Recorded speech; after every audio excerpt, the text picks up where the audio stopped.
Video game rosters are so sick. I fucking love rosters. I've never even played a video game before, I just like looking at the rosters. God damn, look at that roster. And check out that roster! Wow, this roster is way worse than the last game. Oh man, look at that roster. Way better than last time. Whoa, nice roster. Super Smash Brothers. Great rosters on these games. Maybe even the best rosters on these games. Look, they even got fucking Scott. You know what really fascinates me about rosters? Roster cutoffs.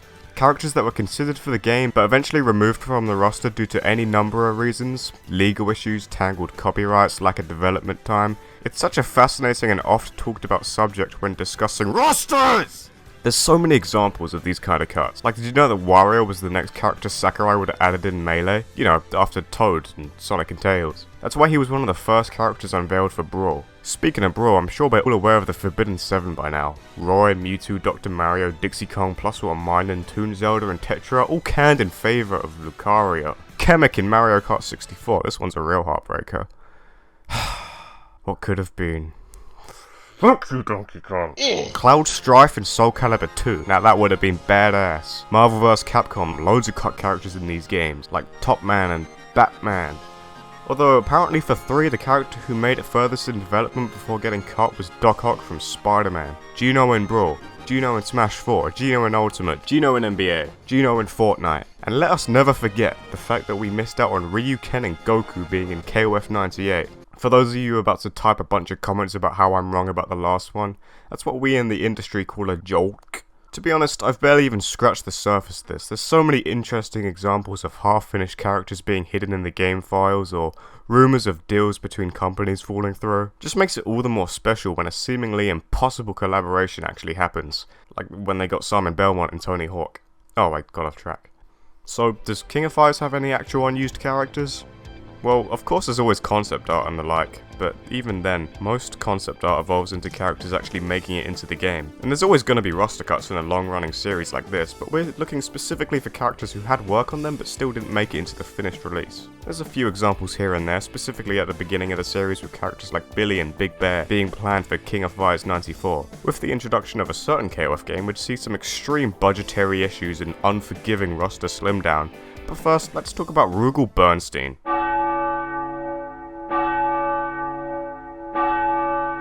Understand the concept of love.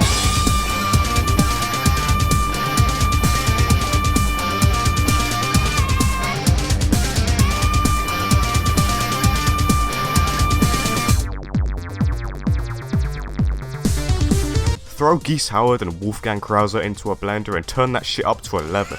And what do you get? Well, you get a really fucking disgusting milkshake. But if you put Geese and Krauser's sperm into an egg and infuse it with kerosene, the resulting homunculus would eventually morph into Rugal Bernstein. Brilliant! Rugal Bernstein is a villain's villain. He's a dick, cock, bitch, arsehole. He's evil, he's cold-hearted, he murders children, he may even eat babies. And if you cross him, he'll beat you to death with your own moves, and then encase your ass in liquid metal to turn you into a trophy for his collection. The only part of you to ever see the light of day again being the little coal he cuts in your rear. And if he really hates you, he infiltrates your Brazilian military base and drinks all your booze, fucks all your women, kills all your men and takes out one of your eyes just to mold you in his own image. Then, he murders your defenseless wife and child just because he feels like it. This was the unfortunate fate of Hydern, a top-rank US mercenary. From that point, he dedicated his life to avenging his troop and family, forming the Ikari Warriors with the sole purpose to track down and game-end Rugal. But who is Rugal anyway? Well, like I said, he's basically all of SNK's previous villains rolled up into one bastard. And just like Mr. Big and Geese, he's a crook crime lord. Instead of peddling drugs or bitches though, he's an arms dealer and a damn scary one at that, prone to killing anyone who opposes him at a moment's notice. He would also just power trip and go fight people he heard was strong, like what happened with Hydern. Eventually he acquires the King of Fighters license, or maybe just throws on his own bootleg tournament, and hosts KOF 94, inviting the Ikari Warriors likely to just taunt Hydern more. As we all know, the canonical ending is Japan team's victory over Rugal, but how can you not prefer the Ikari team's ending? Just makes way more sense considering Hydern has the richest backstory of Rugal. After his defeat in battle, he sinks his battleship, the Black Noah, in a last-ditch effort to kill everyone aboard, but they escape. Unfortunately for them, Rugal managed to survive via a strange power resonating within him. The next year he hosts KOF once again, and also once again he gets his ass handed to him by a teenager canonically. Bad, Kyo, bad. You win every tournament. Let Hayden have his revenge. Look, don't give me that look.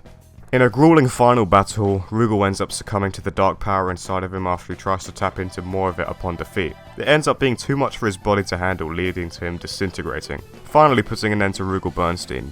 But what was that dark power and how did Rugal get a hold of it? Man, I'm not going into Orochi now. This video is supposed to be about Adelheid, for Christ's sake. Yep, Adelheid Bernstein. Affectionately referred to as Rugalito by the SNK community, is the estranged son of Rugal. I'm assuming Rugalito means little Rugal or something. I don't know. I'm not Mexican. Help me out. Anyway, Adele was introduced in the third KOF saga. The boy pussy, the femboy, the French twink, the Ash Crimson saga. It all starts out with the Ikari warriors rotating a blunt in the middle of nowhere, when suddenly a massive carrier casts their immediate surroundings in complete shadow. Ralph and Clark recognize it as the same carrier they fought Rugal on years before, but are confused as that bitch most definitely blew the fuck up. Hayden orders them to investigate this carrier further to determine its owner during the 2003 edition of the KOF tourney, which suspiciously didn't have a known organizer. The Ikari warriors breezed through the competition in order to gather more intel, and eventually met with a young woman welcoming them aboard her flying castle, the Sky Knower. She introduces herself and her brother as the children of Rugal Bernstein. Yes, that's right, Rugal had sex not once, but twice. Adelheid inherited his father's lust for battle against strong opponents, but thankfully only sought to test his own skills. He had honor and admitted defeat willingly. His sister Rose, however, is a complete psycho who threatened the Ikari warriors, saying that they wouldn't leave the airship alive. However, this is more her just having really bad social skills from a life of seclusion, rather than actual murderous intent like Daddy Rugal. Adele slaps the shit out of her and orders her to release the team back to the surface. After his defeat, he decides to enter the next KOF tournament as a single entry to once again test his strength against strong opponents. Rose accompanies him as well, but doesn't fight and instead captures the attention of a group of people watching over the tourney. Due to other Ash Saga shenanigans that I won't go into, they're able to mind control Rose and make her the host of the next KOF tournament without her ever consulting Adele. Concerned by Rose's sudden change in behaviour, he contacts the only person he could think of that might have intel on what's going on behind the scenes in this edition of KOF, Hayden. The relationship between Hayden and Adele is one of my favourite aspects of both the characters. You can tell there's a bit of hesitation and awkwardness at the beginning, but upon sharing the knowledge they have about the situation and working together to uncover what's really going on, they begin to trust each other more.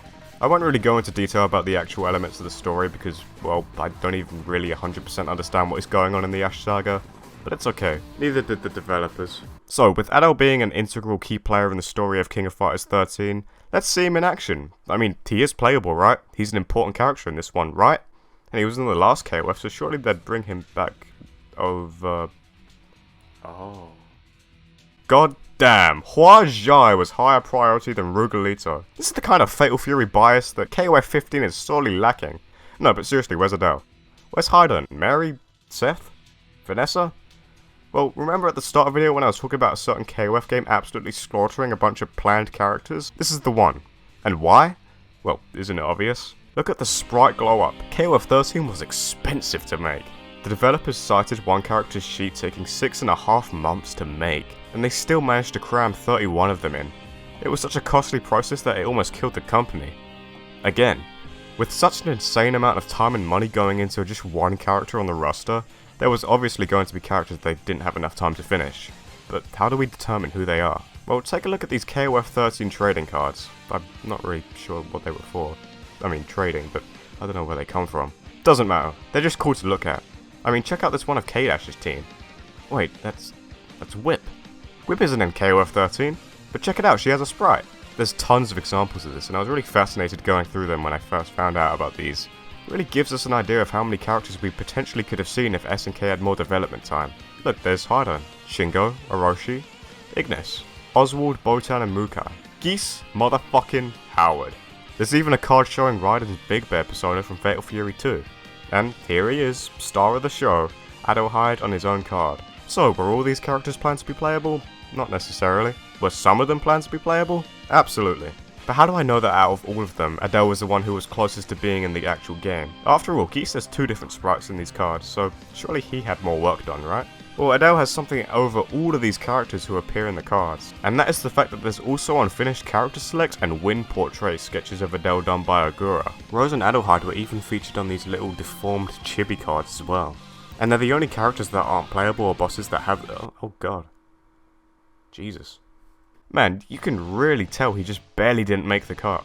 It's kind of a shame, honestly. He's definitely one of my favourite characters to spawn out of the Ash Saga, and I still believe he has potential in the current story of KOF. I love the idea of the son of a completely irredeemable scumbag being a good man. As much swag as Rock has, he spends half the time on screen moping about solely being the son of Geese Howard, and doesn't really interest me beyond that. He's a few steps away from being as uninterested to be here as K-Dash. Adel has accepted his father's actions and actively tries to mend the evil he's done anywhere he can. Be it disowning the arms business and using his riches for peaceful ventures, or trying to repair the relationship between Haydn and the Bernsteins. Now, obviously, fighting games are a hard genre to shove meaningful character interaction and development into, but I really want to see more of Adel and Haydn, especially considering Rugal is back alive, or is at least extremely hinted to be back alive. I really hope we get to see Haydn and Adel bury the hatchet together once and for all and give us the satisfying finale to their characters that they've always deserved. Adelheid was so robbed of his chance in KOF XIII. He was really important to the story and just was not finished in time. It really sucks. Now I see a lot of people saying that just because Rugal is back alive and can be playable again, that Adel's, arc is over and he's not important and he shouldn't be playable if we can play as his dad, but I don't think that's the case. I really want to see how that story is going to fold out and end, especially considering I don't think anyone's fucking interested in fucking Shune and Splatoon, bitch.